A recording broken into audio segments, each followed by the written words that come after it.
So who's going to start for the Dogs at quarterback this weekend? JT Daniels, Stetson Bennett.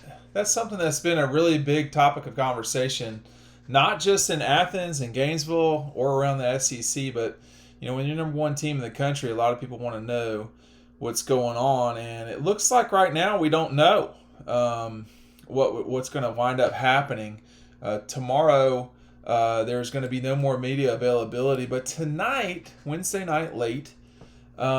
James Cook, Georgia's one of Georgia's main running backs, had an update for reporters, and that was that JT Daniels and Stetson Bennett have been taking the same amount of reps at number one. So it's not really shocking news necessarily, but it is interesting coming from one of the players who's been around the block for a while. I mean, James Cook has been a guy that I've been waiting for an explosion game from for some time now, and I think that will happen here sooner than later. The guy is something else. He played pretty well against Kentucky, but I think for me, this makes sense. JT's not just going to walk in and take the starting job from Stetson. Not that they're either of the two of them are necessarily entitled to that job. Somebody's going to have to win that job coming out of this week, and probably either this morning or tomorrow morning.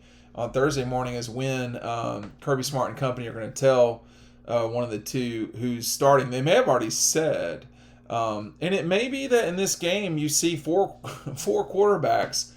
Georgia's two they're very comfortable with. I think with Florida fans only want to see Richardson.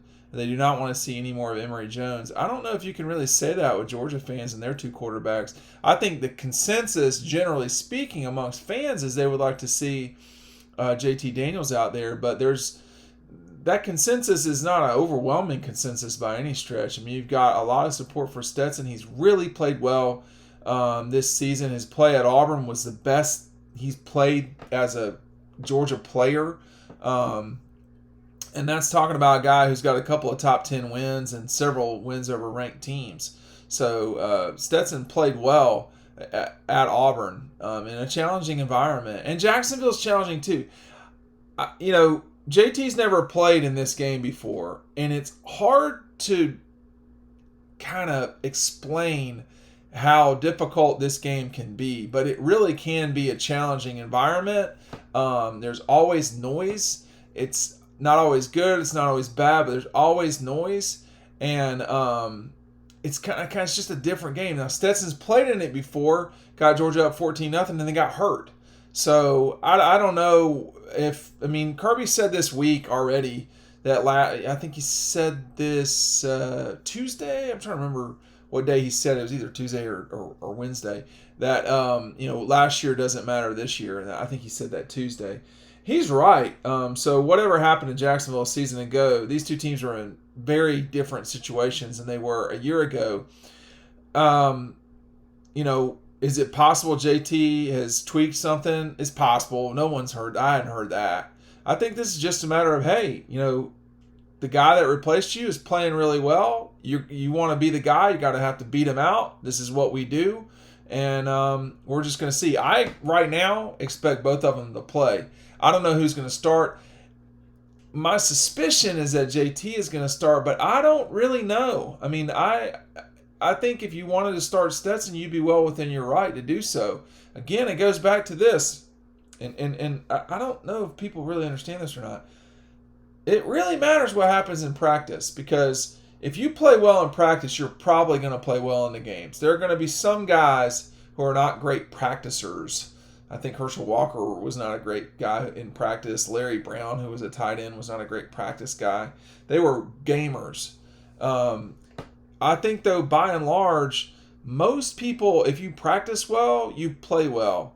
And I know in my time in college playing, that definitely was true. Because you could learn how to trust people. Were they going to do the right thing? And, were they going to take risks, unnecessary risks? That's the thing to me that Stetson has improved the most. And this is why I think he's given JT his run for his money. Stetson's not doing dumb stuff right now. And he didn't make a giant habit of doing that in 2020, but he did enough of it to where it just like in out the Alabama game in the second half, the interceptions, the one across his body, they were still in the game. We haven't seen that from Stetson this season. We've seen one throw that was probably not super smart. Well, we saw that from JT in the Clemson game, or the Carolina game, really, more than the Clemson game. So the quarterbacks are playing better, just generally speaking. They're being smarter with the ball. How could Florida win this game? Well, with turnovers. I mean, you look at the Gators and ask, how is it possible for them to be successful? One thing is a pick six, stuff like that. I mean, that's what really would even this game out. I mean, Georgia's the better team. I don't think there's no question there. But you can really simply make things a lot more, difficult on yourself if you're turning the ball over or if you're gifting away 6 points. We've not seen that from Georgia this year. I mean, it's just not something we've grown accustomed to. The other thing, I say that, the Gators have not been real good keeping a hold of the ball. I mean, they're at -7 in turnover margin. So that about once a game, more than once a game, at the end of the game, Florida will probably lose the turnover battle by 1. And I think they probably have to win the turnover battle by 3 in order to win this game or have a chance to win this game. And, when you say 3, that's a lot. That is a lot. That's a quarter of your possessions. And even 1 is a lot. But, James Cook today saying that JT and Stetson are taking about half the amount. There's a lot of different things could be happening there. It could be that JT's trying to fight his way back to the starting job and Stetson's not making it easy. It could be that JT is, on a pitch count. And it could be that Stetson's on a pitch count too. Stetson, you don't want him getting hurt. So there's a lot of different things that could be going on now. And guessing is probably the worst thing.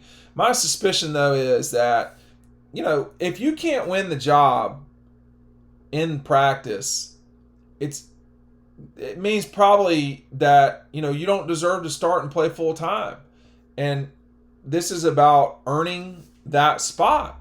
And one of them will probably not lock the other out this week. We saw this after the UAB game where you had JT start, and I think he did 2. I think it was 2-1. Was it 2-1 with? Yeah, it was 2-1 with Carson in the UAB game. Stetson with 2, then Carson. Stetson with 2, then Carson.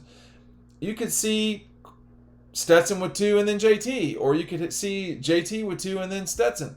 In the Carolina game, you saw JT for a quarter, or was it 3 and then Stetson 1? So I suspect both these guys are going to play, and if we're being honest, they've both earned the ability to play.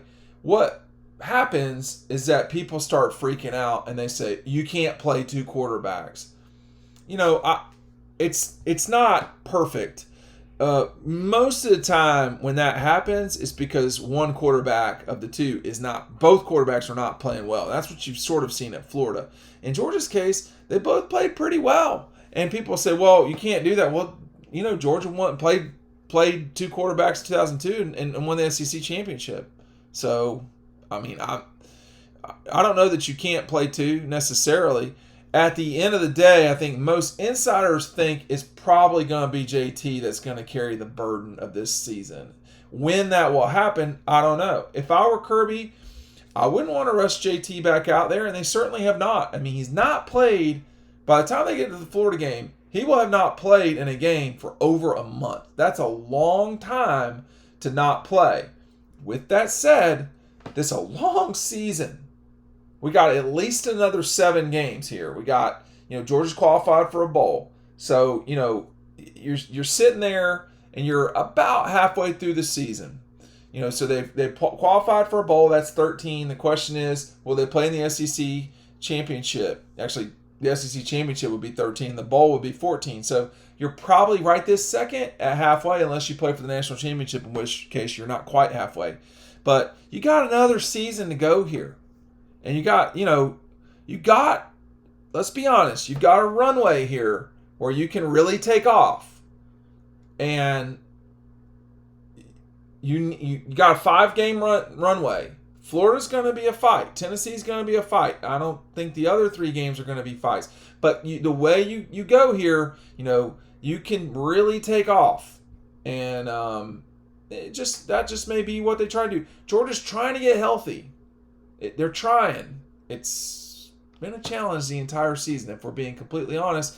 And, I don't expect George Pickens to play this week, but, you should get back out there Burton at a minimum. And you could get Smith back out there. There's a lot of guys Georgia's trying to get healthy to get in that receiver rotation. We have not seen the best of this Georgia offense yet. Will we see it Saturday? We might. Let's talk about it over on Dog Post. We'll see you on the website.